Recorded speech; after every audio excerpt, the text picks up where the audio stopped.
Good evening guys. My name is Aditya वैस। देखिए, ये जो एग्ज़ाम पेपर है ये लेबर ऑफिसर का है, डीएसएसबी का। तो जैसा कि आप लोग जानते हैं डीएसएसबी में भी इंस्पेक्टिंग ऑफिसर का एग्ज़ाम होने वाला है। तो उस एग्ज़ाम और इस एग्ज़ाम का पैटर्न मोस्ट प्रॉब्ली सेम है, तो काफ़ी हेल्प मिलेगा आपको। तो देखिए, इस टाइप के क्वेश्चंस जो हैं आपके रीजनिंग में रहेंगे। मैं आपको एक क्वेश्चन दिखा देता हूँ कि जैसे ए की वैल्यू जैसे बोला कि 8, बी उसने बोला 4, डी क्या बोला है माइनस है 18, ए उसने बोला है डिवाइड बाई 3, सी क्या बोला है +9। ठीक है, तो एक क्वेश्चन ऐसा दिया, तो इसमें आपका क्या रूल होता है, इन दोनों को सॉल्व करना है। 6 आया, 8 चौको 32, 32 में 41 और 6 35। डी की वैल्यू क्या है -39 - 4 35। तो ये सही हो गया। तो इस टाइप के क्वेश्चन आपको ऐसे करना है। तो मैं रीजनिंग तो नहीं बताऊंगा आपको, मैं लेबर लॉज वगैरह के क्वेश्चन सॉल्व कराने जा रहा हूँ। तो आप ये देख सकते हैं, इस तरीके का पेपर आया था। टोटल बैंकिंग पैटर्न है आपका ये। ठीक है, कोई बहुत ज़्यादा टफ नहीं है ये। यहाँ से आपका जनरल अवेयरनेस शुरू हो गया, जिसमें आपके ये हिस्ट्री का क्वेश्चन है, ये कोई करंट अफेयर्स का क्वेश्चन है, करंट अफेयर्स है, ये भी करंट अफेयर्स है। ठीक है, तो इस टाइप के जो क्वेश्चंस हैं आपके, ये आपका ज्योग्राफी का क्वेश्चन है, ये पॉलिटी का क्वेश्चन है। तो बेसिकली मैथ में आपका देखिए डीआई से आया है, तो ये डीआई का क्वेश्चन है आपका। तो मैथ काफ़ी सिंपल आई है। जैसे मान लीजिए अब इन्होंने कोई ये क्वेश्चन पूछ लिया, the volume of wire of diameter 12, length 21। तो अब इन्होंने ये पूछा है आपसे एक तरीके से, और डायामीटर दिया है, तो जो आपकी रेडियस हो गई 36 और एच हो गई 2100, बिकॉज मीटर को सेंटीमीटर चेंज किया है। और यहाँ 22/7 करना था, तो 7 3 जा हो जाएगा। तो 22 × 36 × 300 करिएगा, आपको आंसर मिल जाएगा। तो ये सब क्वेश्चन काफ़ी सिंपल है, इजीली आप इसको कर सकते हैं। अभी देखिए कितना सरल क्वेश्चन है। अब इसमें इन्होंने इन दोनों का ये दिया है इन्वेस्टमेंट, तो डिफरेंस 4 34 30 और 4 7 28 4 8 32 2।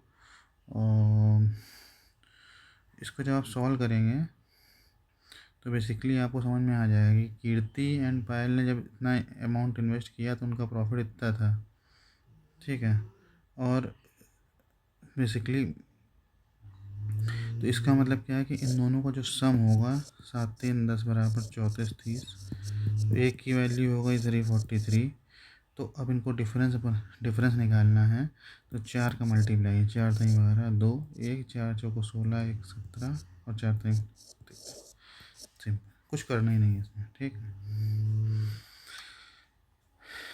तो यही सब क्वेश्चन है आपके मैथ में।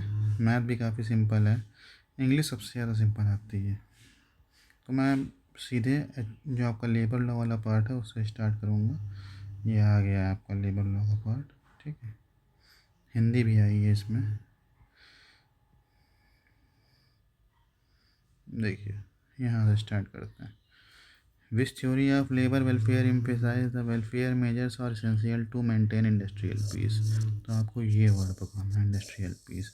इंडस्ट्रियल पीस बोला है तो प्लेकेटिंग थ्योरी होगा। Which of the following is not an international convention related to the social work practice and action? ठीक है, तो इंटरनल कन्वेंशन ये है, ये है, ये है, ये नहीं है। ठीक है, तो ये सब आपको अलग से पढ़ना पड़ेगा, कन्वेंशन वगैरह। ठीक, इसके बाद क्या है, देखिए कोर्ट्स से क्वेश्चन आएंगे, बट अभी PSU एग्ज़ाम में ज़्यादा नहीं आ रहा है, बट DSSB में आएगा। मैं आपको पहले ही बोल रहा हूँ अपने ग्रुप में। Which provision of OSH Code 2020 deals with the responsibility of employer to maintaining health, safety and working condition? Section 23 principle of मतलब filling the blanks and social justice are fundamental to social work. तो ये आपका human rights है। Social work is systematic way of helping individuals and groups towards the better adaptation to. तो इसका answer होगा society. Occupational diseases are listed under which schedule of, ये करके देखिए फर्स्ट शेड्यूल। तो शेड्यूल चैप्टर जो भी हैं वो याद कर लीजिएगा, एक लिस्ट बनाइए और उसको पूरा लिख के याद करिए। What are the main types of labour welfare, तो स्टैट्यूटरी और नॉन स्टैट्यूटरी, ठीक। ऑक्यूपेशनल हेल्थ एंड सेफ्टी का क्या कहते हैं कन्वेंशन कौन सा है इसमें, तो 155 है। What are the strategies involve in social work, तो strategies involve in counselling, education and case management. देखिए अब यहाँ आपका निगोसिएशन आ गया, तो ये तो हो नहीं सकता। सोशल वर्क में तो यही 3 चीज़ें होती हैं, फाइल मैनेजमेंट में नहीं होगा। Which of the following constitutes a method of recognition of trade union, तो statutory recognition. The scope of labour welfare laws in India includes services and amenities that improve the health, safety and wellbeing of worker. Trade union act was a result of recommendation made by royal commission. 1931 में report submit की थी, 1929 में बना था।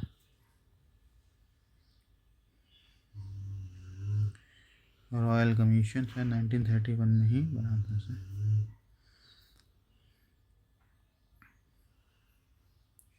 उसके पहले आ गया था रॉयल कमीशन ऑफ इंडिया, ठीक है। इसको अच्छे से पढ़िएगा, ठीक है। A basic aim of industrial health is a protection and prevention of diseases. Which legislation refers to the laws designed to improve, तो इसको बोलते हैं labour welfare legislation, working condition, rights और वेलबींग से। Which provision of IDI grievance redressal committee, section 9C chapter 2B। ये आपको PSU वाली जो मैंने बुक बनाई है MCQ1 लेबर लॉज वाली, उसमें मिल जाएगा। जितने भी लेबर लॉज के क्वेश्चन है वो मिल जाएंगे, और हैंडबुक ऑन लेबर कोड्स में आपको लेबर कोड से रिलेटेड क्वेश्चन मिल जाएंगे, ठीक है। तो उसको आप रेफ़र करेंगे तो मतलब ये सब बेनिफिट्स तो रहेगा कि बुक सब क्वेश्चन सॉल्व हो जाएंगे। ह्यूमन रिलेशन अप्रोच क्या होती है, enhancing employer employee relationship. Mitigate the effect of industrial accident, factories act.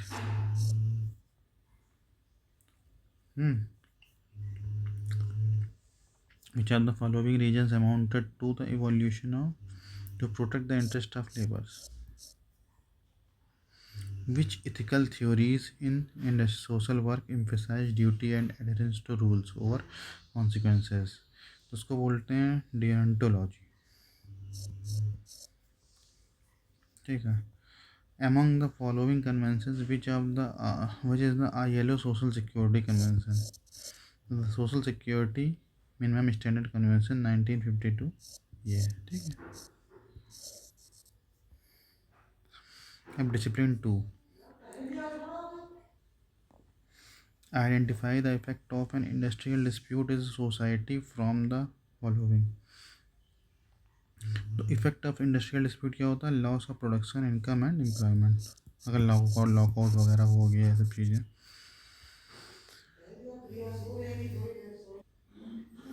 Which of the following is not an approach to promote industrial relation, neo Gandhian approach. What does the scope of industrial dispute primarily include? Conflict related to the employment term and condition. Where can a bill for the amendment of Constitution of India be introduced? तो either house of किसी भी parliament के house में। Which of the following is an example of HRD intervention? तो leadership develop programme ये होते हैं HRD intervention के example. Which of the following is not a human resource model? तो ह्यूमन रिसोर्स मॉडल ये है, ये भी है, ये भी पता है, ये आपको नहीं पता और ये है भी नहीं। What is the main functions of HRIS? तो HRIS किस लिए होता है, storing and managing the employ related information. 7 और मोर मेंबर्स आपको पता है ट्रेड यूनियन एक्ट में इसके रजिस्ट्रेशन के लिए ज़रूरी होते हैं। ह्यूमन रिसोर्स डेवलपमेंट मैकेनिज्म के लिए employ counselling. Which of the following is not a feature of inter union rivalry. तो इसका आंसर हो जाएगा collective goal of achieving best possible working condition. ठीक है, ये बाकी तो देखिए नेगेटिव सेंटेंस है। Which of the following primary cause of conflict in industrial relation. तो wage dispute and working condition. HRIS का तो आपको पता है, कलेक्टिंग मैनेजिंग स्टोरिंग प्रोसेस करके employ information. Regular HR audits help identify and mitigate risk. Under the payment of bonus is disqualification, dismissed for a worker is disqualified for bonus if they are dismissed for riotous behavior। ठीक है, ये लिखा हुआ है आपका disqualification में। What is the primary objective of industrial relation system? To ensure industrial peace and productivity। Bipartisan as a system of industrial relation with low social and labor issues। ठीक है, are discussed between trade union and management। Which historic case marks the origin of the passing the Trade Union Act।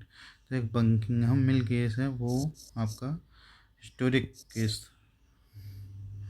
Human resource management is a strategic method of organizing leading and growing the company staff which includes hiring choosing. अब ये सब तो हो नहीं सकता, training होगा। What does the concept of tripartism in the industrial relation involve. तो collaboration between the employ employers and government. What was the primary reason for the introduction of Indian Trade Union Act as a preamble? To formalize the legal framework for the registration of trade union, to define the। तो ये देखिए बाकी तो नहीं हो सकता, देखिए इसमें से फॉरेन ट्रेड ये हो दिया हुआ, फॉर्म एसोसिएशन, तो बेसिकली ये था रजिस्ट्रेशन ऑफ ट्रेड यूनियन ये था। ठीक है, तो इसका डिसिप्लिन 3 जो है वो हम लोग नेक्स्ट वीडियो में करेंगे। Thank you.